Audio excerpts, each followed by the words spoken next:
The first letter was an exercise in corporate politeness, a sterile, cream-colored piece of cardstock with the Terragen logo embossed at the top in a shade of forest green that felt like an insult. It spoke of mutual understanding and neighborly cooperation. It was a masterpiece of condescension, the kind of letter a giant writes to a gnat before swatting it. I remember the feel of the paper, too thick, too smooth, a sign of money spent on things that don't matter. It was signed by some low-level community liaison, a name I've long since forgotten. I sent back a detailed scientific report, complete with toxicology screens from an independent lab. I circled the name of the pesticide, thiamethoxam B, a neonicotinoid so potent it had been banned in the European Union for a decade. It was illegal for a reason. It didn't just kill pests, it killed everything, especially bees, my bees.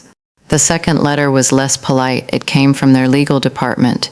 The paper was thinner, cheaper, the words were sharper, baseless allegations, slanderous claims, potential for legal repercussions. They were building a wall of words, a fortress of legalese designed to make me feel small, isolated, and most of all, wrong. I sent back a second report, this time with a map showing the wind drift patterns from their crop dusters and a new set of lab results showing the concentration of the pesticide in my soil, my water, my clover fields. I included a spreadsheet documenting the loss of 73 hives, 73 families, each one with a lineage I could trace back 15 generations. The third letter was the last one. It wasn't even a letter. It was a formal notice of dismissal from the County Agricultural Board, a board on which two of Terragen's senior executives conveniently sat. My claim was deemed frivolous and lacking sufficient evidence. It was over. They had won. They had crushed me with the sheer brute force of their influence. They had erased my truth. I stood there on my porch, the flimsy paper in my hand, and I looked out at the silence. The fields were still beautiful, still bursting with the life I had cultivated, but the air was empty. The soundtrack of my life, that constant, gentle thrumming hum of a million tiny wings, was gone, and in its place a quiet that felt like death. They thought I was just Audrey, a local beekeeper, a sentimental naturalist who probably gave her hives cute names and talked to them in the evenings. They weren't entirely wrong. I did name my queens, but they never bothered to look past the straw hat and the dirt under my fingernails. They never thought to Google my name. They never saw the PhD, entomology, that came after it. They didn't know that for a decade before I bought this land, my entire world was the study of insect genetics. Specifically, the intricate art of tracking recessive genetic markers in isolated populations of Apis mellifera. They saw a beekeeper. They had no idea I was a geneticist. They saw a harmless naturalist. They didn't know I had been documenting the unique genetic fingerprint of every bee on this farm for 12 years. And they certainly didn't know that my bees, in their last desperate dying flights, had taken that unique, documented, and now tragically traceable genetic code and dusted it all over their billion-dollar, exclusive, and patented new crop strain. They thought they had buried my claim. They were about to find out they had just planted the seeds of their own destruction, and I was about to file a countersuit for ownership of their entire next harvest. If you've ever poured your soul into something, only to have someone try and crush it out of sheer arrogant indifference, then you know the feeling that was settling in my bones. It's a cold fire. It's a quiet resolve. Let me know in the comments if you've been there. It really does help to know you're not screaming into the void. The day I found Queen Beatrice's hive empty was the day something inside me broke. It wasn't a loud shattering, but a quiet, structural crack, the kind that happens deep in the foundation of a house you thought would stand forever. Beatrice's line was special. I had bred them for resilience, for their gentle temperament, and for a peculiar recessive trait that gave them a faint, almost imperceptible silver sheen on their wings in the morning light. They were my masterpiece. For 5 years, they had been the anchor of my apiary, the strongest, most prolific hive I had ever managed. I walked toward the white box of her hive that morning, with a familiar sense of dread. The silence had been growing for weeks, a slow, creeping tide of quiet that was drowning out the normal symphony of the farm. But Beatrice's hive was always the last bastion, the one that seemed to defy the poison seeping into our world from next door. There was always a low hum, a sign of the life within. But not that day. The silence was absolute. It was a heavy, dead weight in the air. I didn't need to open the hive. I knew, but I did it anyway. I lifted the lid, my movements slow, robotic. Inside, where there should have been a swirling, chaotic, beautiful mass of tens of thousands of living bodies, there was just stillness, a carpet of my silver-winged bees, dead. They weren't scattered, they were piled, a soft, heartbreaking drift of black and yellow and that faint, precious silver. It looked as if they had simply given up, all at once. In the center, on her throne of wax, lay Beatrice. Her wings, even in death, caught a sliver of sunlight. I sank to my knees. I didn't cry. It was beyond tears. It was a hollowing out. I touched the edge of the hive box, the wood warmed by a sun that felt cruel and indifferent. This wasn't just a loss of income. It wasn't just the destruction of property. It was the erasure of a legacy. It was the murder of a family I had built, gene by gene, season by season. I stayed there for what felt like hours, my hand resting on that silent wooden tomb, and I let the full weight of their corporate negligence wash over me. They hadn't just used an illegal pesticide, they had wiped out a unique strain of pollinators, a genetic line that existed nowhere else on Earth. They had destroyed my life's work out of laziness and greed, and in the cold, hard language of the law they so admired, they had just destroyed their own key defense. They thought their power was in their lawyers and their lobbyists. I was starting to understand that mine was in the bodies of the very victims they had created. That evening, I sat in my small office, surrounded by books on apiculture and genetics.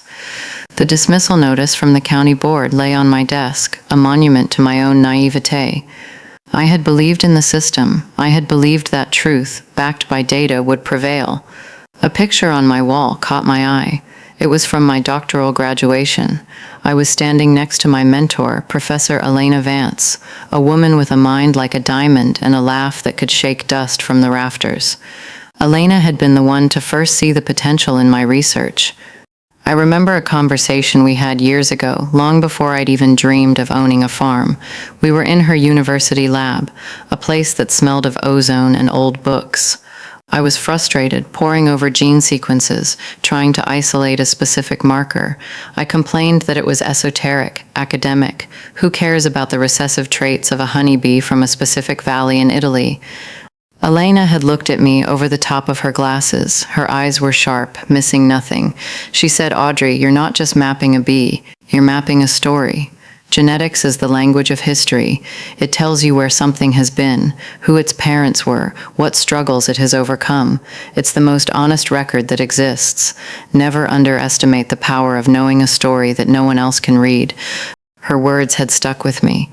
When I started my own apiary, I continued the work, not for any grand purpose, but for the love of it. I saw it as a way of honoring my bees, of understanding their story. I built a private database on a secure offline server in my office. It was a meticulous library of life. Every queen, every generation had an entry. I logged their lineage, their unique behaviors, and most importantly, their unique genetic markers. The silver-winged trait of Beatrice's line was catalogued as B1384. The unusual pollen-gathering pattern of another hive was logged as H451P. It was an encyclopedia of secrets, a story written in a language only I, and a handful of other specialists in the world could understand. It was my passion project, my secret art. I never imagined it would become my arsenal. I also remembered the town hall meeting. It was a year before the hive collapses began. Marcus Thorne, the CEO of Terrigen, had stood at the podium, all polished shoes and a smile that didn't reach his eyes. He was the picture of modern corporate charm. He spoke of progress, of innovation, of jobs.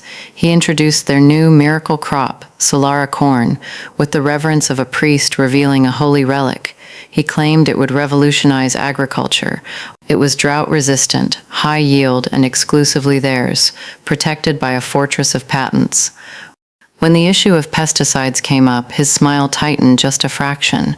He called the concerns fear-mongering from people who didn't understand the realities of modern farming. He said we use only the safest, government-approved methods to protect our investment and ensure a bountiful harvest for this community. It was a lie, and he delivered it with the polished ease of a man who told lies for a living. I stood up. I tried to ask a question about neonicotinoid drift and its documented effect on non-target insect populations. I had a binder full of peer-reviewed studies under my arm. Thorne didn't even look at me directly. He gestured vaguely in my direction and said to the moderator, "We have a lot to get through. Let's stick to the economic benefits, shall we?" The moderator, a man who owned the local hardware store and now had a lucrative supply contract with Terrigen, quickly moved on. I was dismissed. A woman with a binder of facts, silenced by a man with a checkbook. I sat down, my face burning with a quiet, impotent rage. The memory of that public humiliation, of being rendered invisible, now mingled with the fresh grief for my bees. It was in that dark cocktail of sorrow and anger that the first radical thought began to form. It was a flicker of an idea, so audacious it almost made me laugh. They had dismissed my science. They had ignored my data. What if I used that same science, that same data, not as a shield to defend myself, but as a sword? My phone rang, startling me out of my reverie. It was Elena. I hadn't called her. It was as if she had a sixth sense for my despair. Her voice was a welcome anchor in the storm of my thoughts. She said, "I heard what the county board did. I'm sorry, Audrey. Those fools wouldn't know a peer-reviewed study if it bit them on the nose." I told her everything. I told her about Beatrice. My voice finally broke, the grief I'd been holding back finally spilling out. I told her I was done. I was going to sell the farm. I couldn't fight them. They were too big, too powerful. There was a long silence on the other end of the line. I could picture her, sitting in her study, surrounded by a lifetime of knowledge, her sharp mind working. Then she said something that changed everything. She said, "So you're going to let them win. You are going to let a man like Marcus Thorne, a man who thinks science is something you can buy and sell, erase your life's work." "I don't have a choice," I whispered. She scoffed, a dry crackling sound. "That's nonsense, and you know it. You have more choices than anyone. They think you're a farmer, Audrey. They've completely forgotten that you are a world-class scientist. They're playing checkers in a boardroom. You can play three-dimensional chess on a molecular level." "But what can I do?" I asked, the question raw with desperation. "My bees are dead." Her voice dropped, becoming low and intense. "Audrey, where do you think your bees went on their last flights? When they were starving, when their own fields were turning toxic, where would they have gone?" The answer hit me with the force of a physical blow, a single, vast, irresistible source of pollen, blooming just across the fence line, a sea of green and gold. "Terrigen's fields," I said, the words barely a whisper. "Exactly," Elena replied. "They went to the Solara corn. Now, you told me their patents are based on absolute genetic purity, correct? That's their whole brand." "Yes," I said, my mind racing, the pieces clicking into place with a terrifying, exhilarating speed. Elena's voice was now laced with a cold, academic fire. "Then your bees didn't just die, Audrey. They delivered a message. They delivered a payload. They took your unique, documented, proprietary genetic markers, and they injected them into the heart of Terrigen's most valuable asset. Data is a weapon, my dear. You are currently in possession of the most unique and damning dataset in the world. Stop thinking like a victim. It's time to start thinking like the scientist you are." I hung up the phone. The grief was still there, a hard knot in my chest. But it was no longer the dominant emotion. It was being eclipsed by something new, a cold, clear, and terrifying resolve. Elena was right. This was no longer about loss. It was about legacy. It wasn't about revenge. It was about proof. Marcus Thorne and his army of lawyers had dismissed my evidence. They were about to find out that I was going to become the evidence. And my dead bees, my silent army, had already fired the first shot in a war Terrigen didn't even know had begun. The plan bloomed in the quiet of my office. not as a single brilliant revelation, but as a slow, methodical construction. It was like building a hive, piece by piece, each element fitting precisely into the next. The foundation was Elena's words. The architecture was my own dormant knowledge. My barn, once a place for storing honey and equipment, transformed back into a laboratory. I pulled out my old sequencing primers, my PCR machine that had been collecting dust, the specialized software I had written for my dissertation. It felt like putting on an old familiar uniform. The beekeeper was receding, and the entomologist, the geneticist, was taking over. The first step was confirming the hypothesis. My bees had undoubtedly visited Terrigen's fields, but had they successfully cross-pollinated the Solara corn? Solara was a feat of genetic engineering, an F1 hybrid designed to be vigorous for one generation, but to produce sterile or genetically unstable seeds, forcing farmers to buy new stock from Terrigen every single year. This was their golden goose.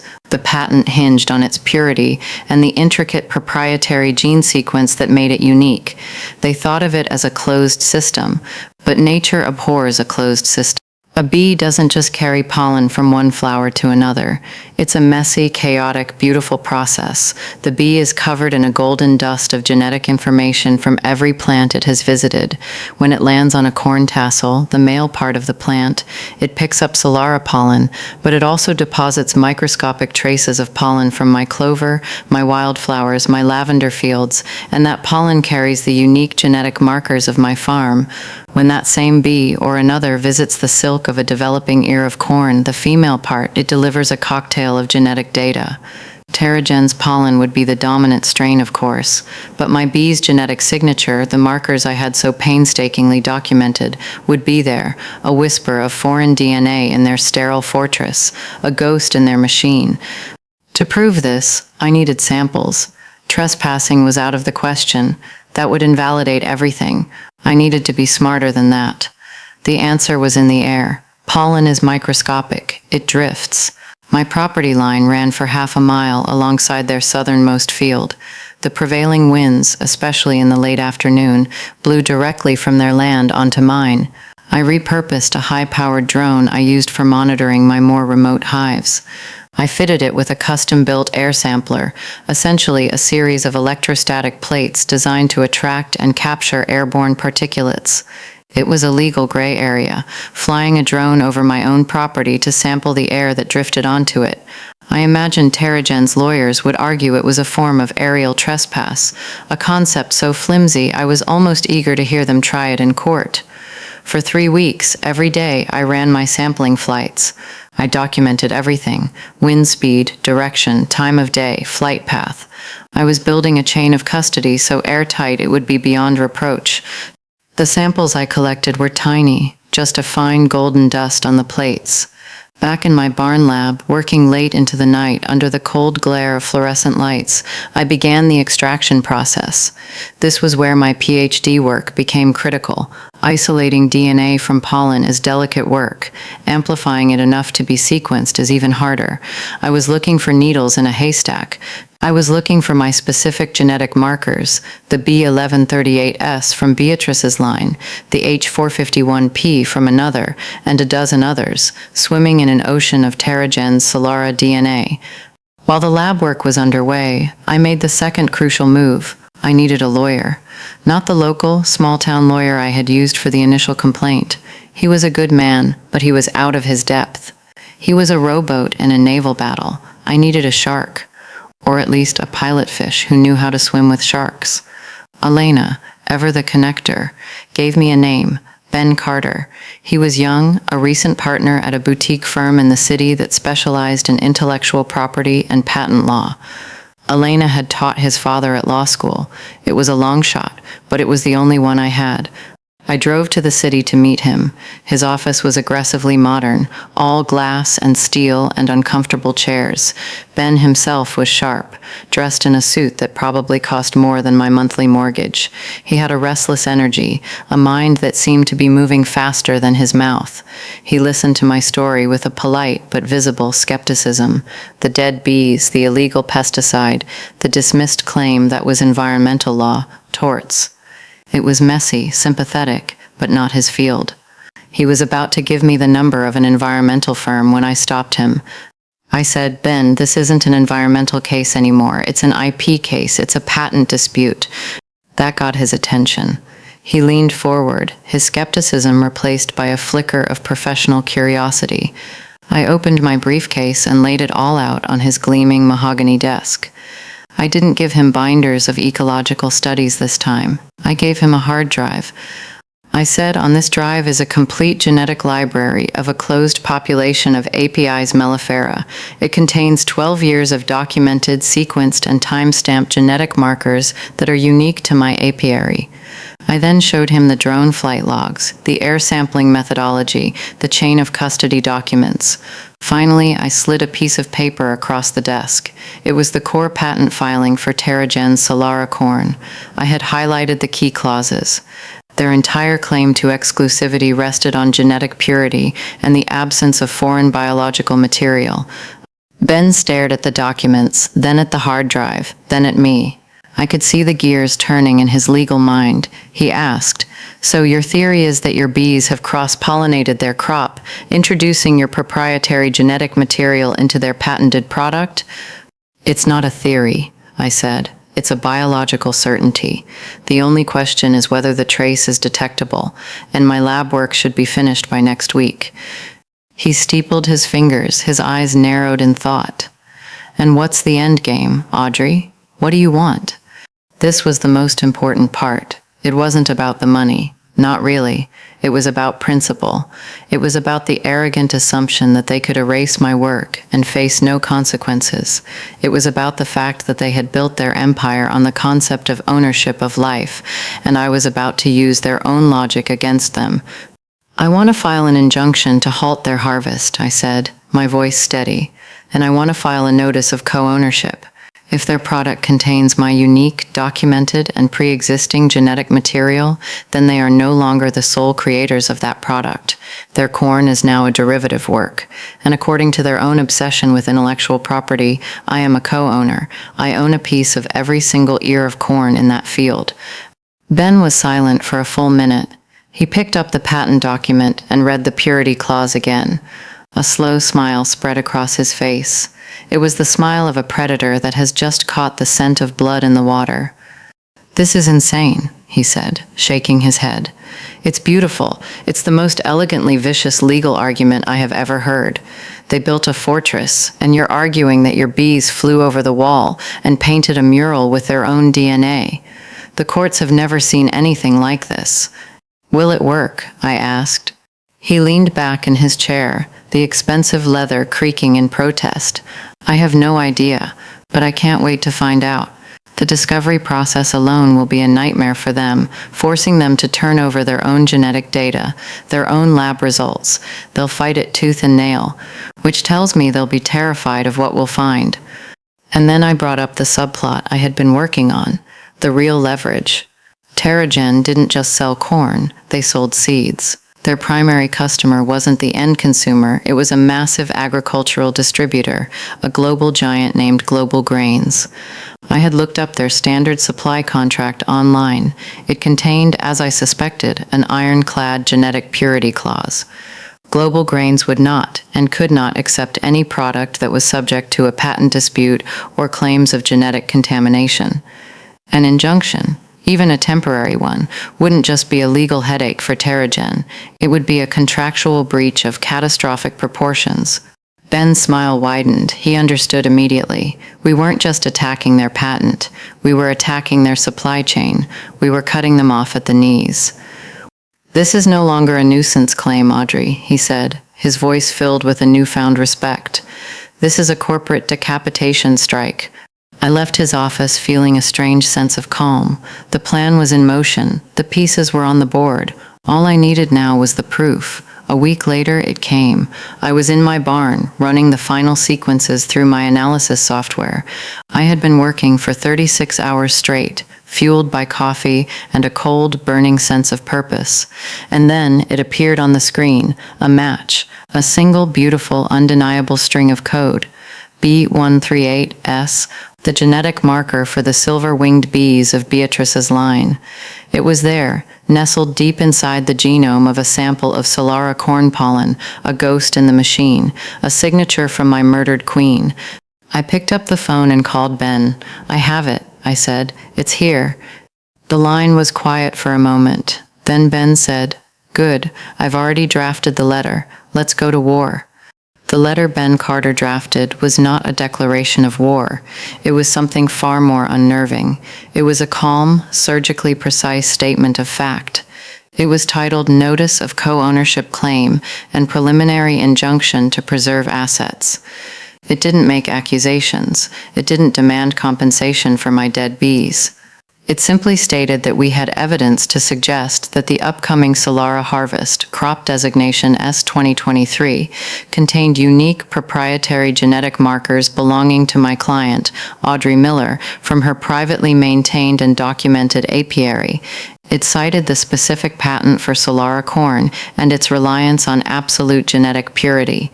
It concluded by formally requesting that all harvesting and distribution activities be halted until a court could determine the true ownership of the compromised biological asset.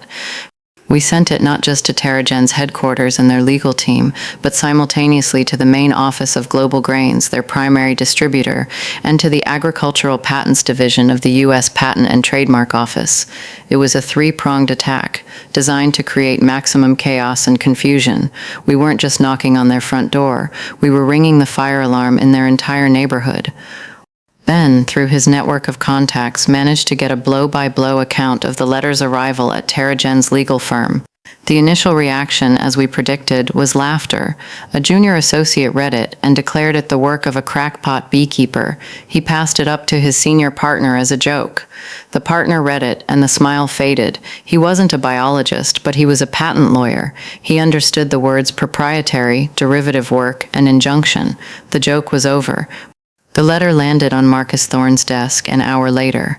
According to the source, Thorne read it, scoffed, and threw it in the trash. He said, "Ignore it. It's a pathetic last-ditch effort from the crazy bee lady.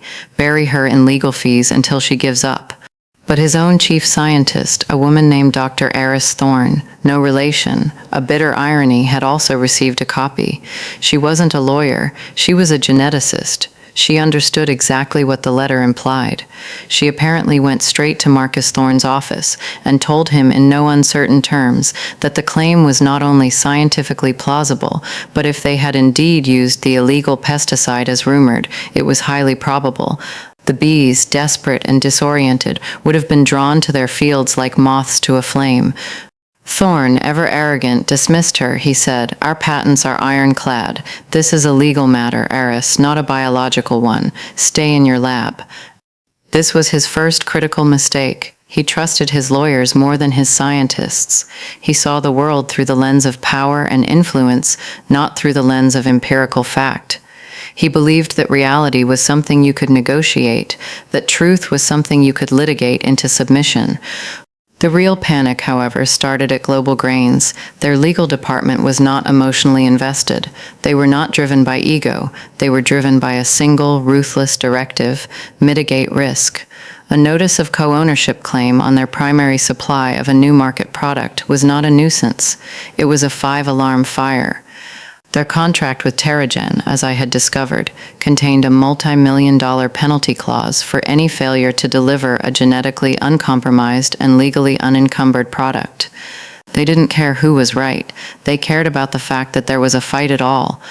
Within 24 hours, Global Grains sent a formal notice to TerraGen. They were placing their entire S2023 harvest purchase order on indefinite hold, pending the resolution of the legal claim. The order was worth $90 million.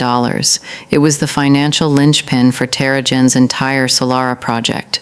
Suddenly, it wasn't a joke anymore. Thorne's phone started ringing.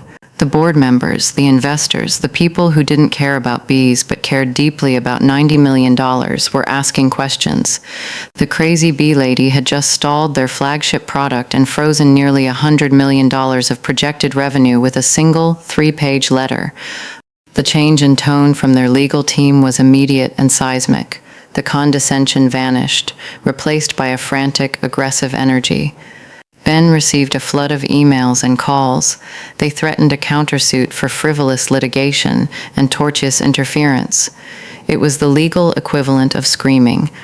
Ben's response was a masterclass in calm. He replied to their multi-page threatening screed with a single sentence: "We look forward to beginning the discovery process at your earliest convenience."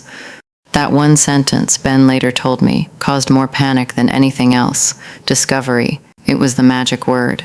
It meant we would have the legal right to demand their internal lab reports, their field test data, their correspondence regarding pesticide use. We would have the right to take our own samples directly from their fields under court supervision. We would be allowed inside their fortress. Their entire business was built on secrecy, on proprietary knowledge. The thought of letting a rival scientist, which is what I was, and a hungry IP lawyer rifle through their most sensitive data was their worst nightmare. They had built a black box, and we were asking for the schematics. A few days later, Ben got a call from a junior lawyer at their firm. It was a classic fishing expedition, an attempt to gauge our resolve. The young lawyer was arrogant, trying to project an aura of unshakable confidence, but his voice was tight with stress. He said, "Look, Mr. Carter, my client is prepared to be generous. We understand Dr. Miller has suffered a loss.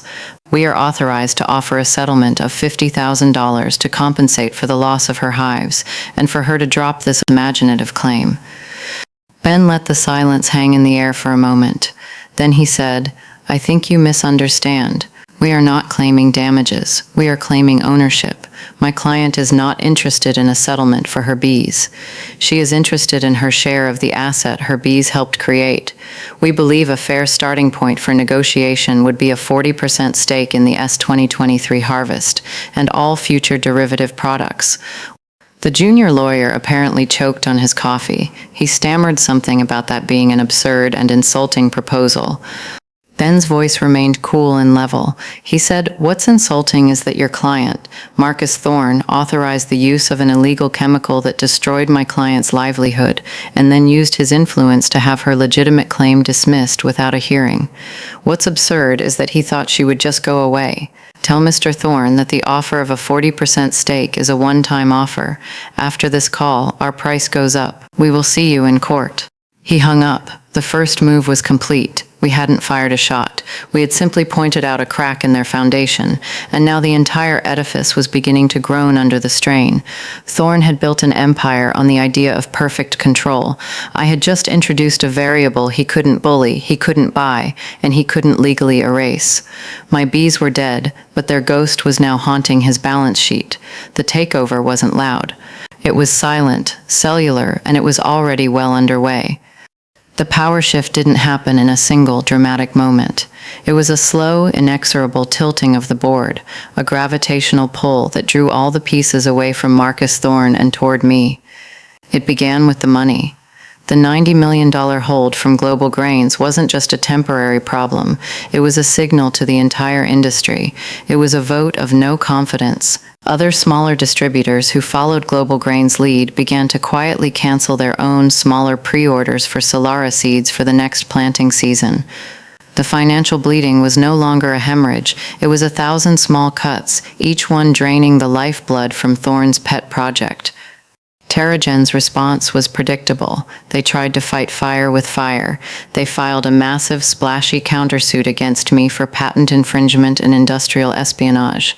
Their claim was that I, a simple beekeeper, had somehow stolen their proprietary genetic material and was now trying to use it to blackmail them.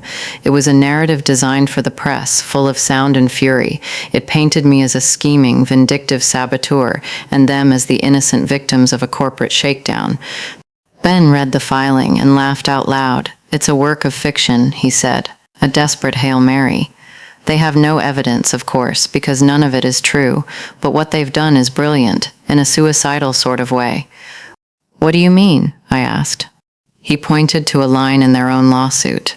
"They are officially claiming in a court of law that their patented genetic material is so unique and identifiable that it can be traced. They are making our argument for us. To prove I stole their genetics, they first have to prove that genetics can be definitively tracked from one source to another. Once they've established that principle in court, we just turn it around and show that my markers were there first. They're sharpening the very sword we plan to run them through with. It's beautiful. The arrogance of Marcus Thorne was my greatest asset. He was so convinced of his own power, so accustomed to writing his own reality, that he couldn't see the trap he was setting for himself. He saw the law as a tool of brute force, not as a system of logic. Then came the desperate counteroffer. This one didn't come from a junior lawyer. It came from their lead counsel, a man who had a reputation for being a ruthless negotiator. He called Ben and offered a settlement of $1 million. No admission of guilt, a non-disclosure agreement thicker than a phone book, and the claim would be dropped. Ben, following the script we had laid out, politely declined. He reiterated our position. This was a matter of ownership, not damages. The lawyer was incredulous. He said, "Nobody is going to grant your client ownership of a $1 billion crop based on some bee pollen. This is fantasy." Ben's reply was calm. "Then you should have no problem proceeding with discovery, should you? Just give us access to the fields and your labs, and we can clear this all up." The offer was quickly raised to $2 million, then $5 million. It was a transparent, panicked attempt to make the problem go away. They still thought it was about the money. For me, it had never been about the money. It was about accountability. It was about the principle that you cannot poison someone's world and then use your power to pretend it never happened. Every refusal to take their money made them more desperate. Every time we calmly repeated the word discovery, their panic escalated. They were trapped. To fight us in court, they would have to reveal the very secrets they were trying to protect. To settle for a claim of ownership would be to admit their patent was flawed, destroying their business model. Their only option was to buy my silence, and my silence was not for sale. The final, most pathetic move came directly from Thorne. He didn't call Ben. He somehow got my personal cell number and called me himself. His voice was a strained, artificial calm, the kind a man uses when he's trying to reason with someone he believes is hysterical. "Audrey," he said, his use of my first name, a calculated attempt at intimacy. "Let's be reasonable. This has gone on long enough. You've made your point. What is it you really want? A new farm? I can make that happen. A research grant. Name your price. Let's put an end to this foolishness." I stood on my porch looking out at the new hives I had started to build, small, hopeful islands of life in the quiet fields. I listened to the man who had destroyed my world, offer to buy me a new one, as if it were a replacement handbag. "It's not foolishness, Marcus," I said, my voice as quiet as the air around me. "It's science, and what I want is for you to admit, in a public forum, that you used an illegal pesticide and that it destroyed a unique and valuable pollinator population. And then I want a legally binding 20-mile pesticide-free buffer zone established around my property." There was a sputtering on the other end of the line. "That's impossible. That would be an admission of liability. It would ruin us." "I know," I said. "That's the point. The bees are gone, Marcus. Their story is over. But their genetics live on, right now, in your fields. And their story says they were here. It says you were here. The truth doesn't just go away because you hire expensive lawyers." He started to bluster, to threaten. He spoke of his power, his connections, how he would bury me, how I would never work in this state again. It was the roar of a dying king, full of noise and fury, but signifying nothing. I let him finish. When he was done, I said something I had been waiting to say for a very long time. I said, "Marcus, you still don't get it. You're fighting the last war. This isn't about me working in this state. It's about whether you get to. We have the evidence. We have the law on our side. And we have the one thing you've never had to deal with, a claimant who doesn't want your money.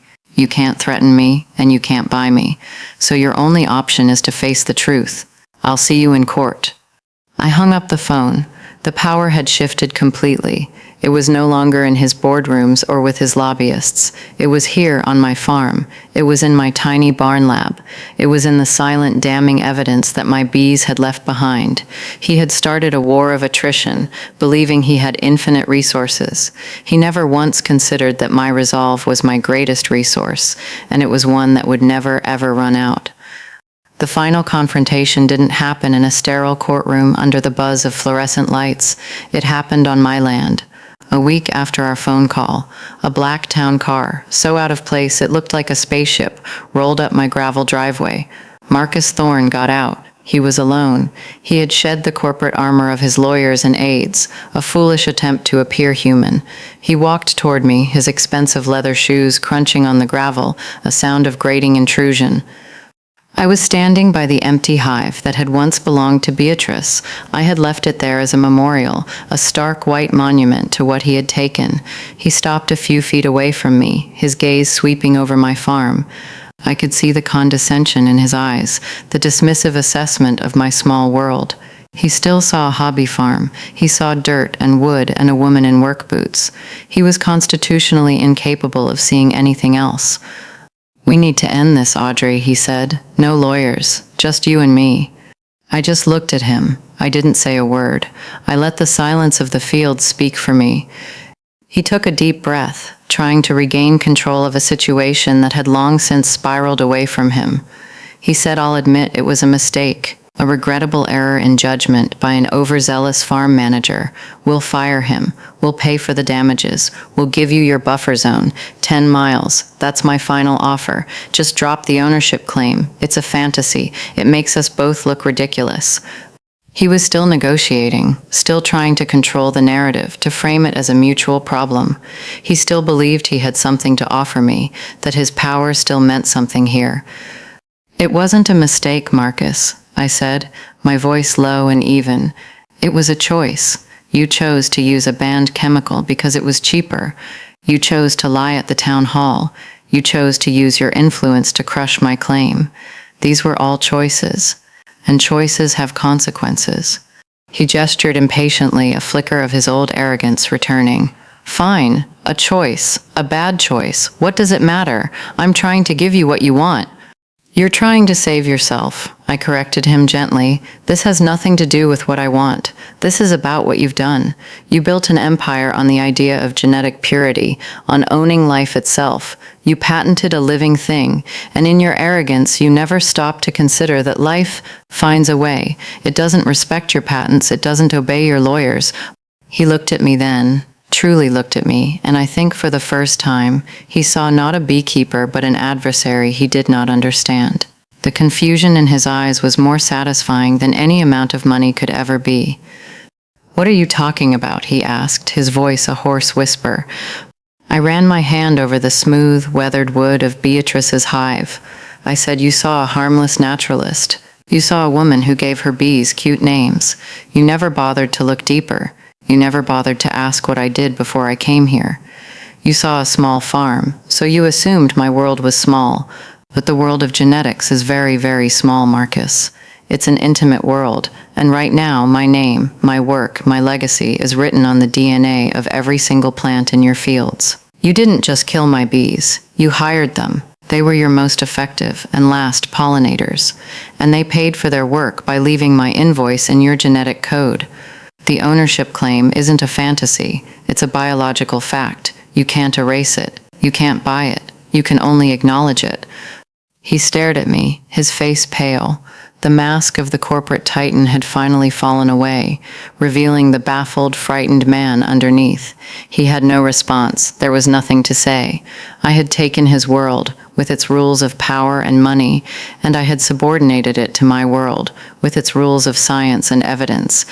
I turned and walked away, leaving him standing there by the empty hive, a king in a kingdom that no longer recognized his authority.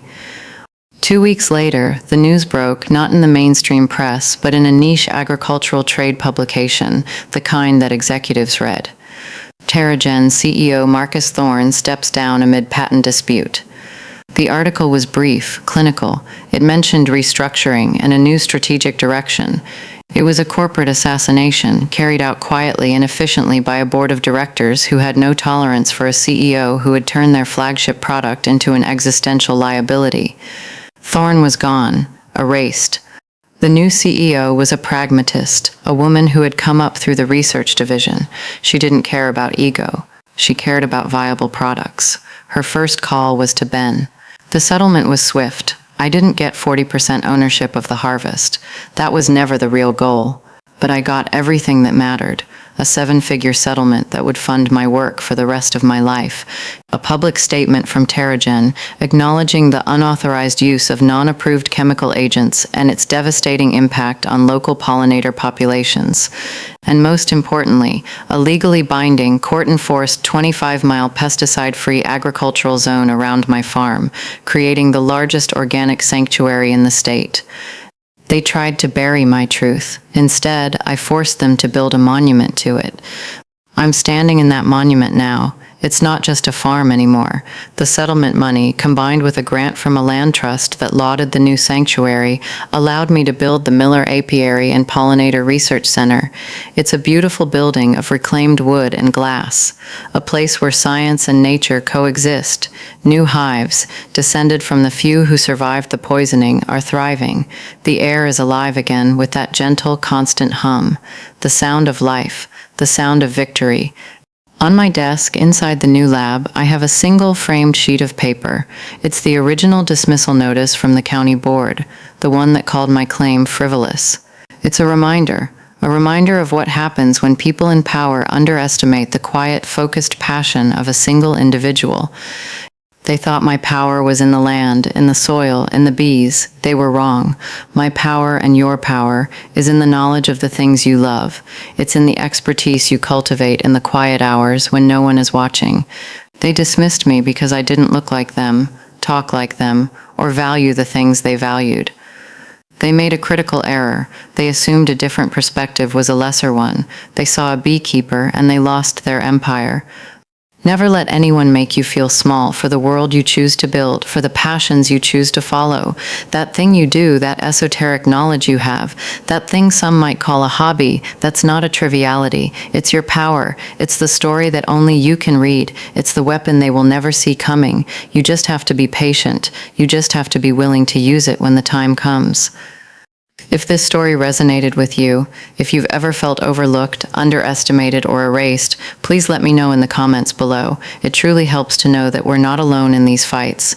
And if you want to hear more stories about how knowledge, strategy, and resolve can turn the tables on the powerful, please make sure you like this video, share it with someone who might need to hear this message today, and of course, hit that subscribe button and the notification bell so you don't miss what's next. Thank you for listening.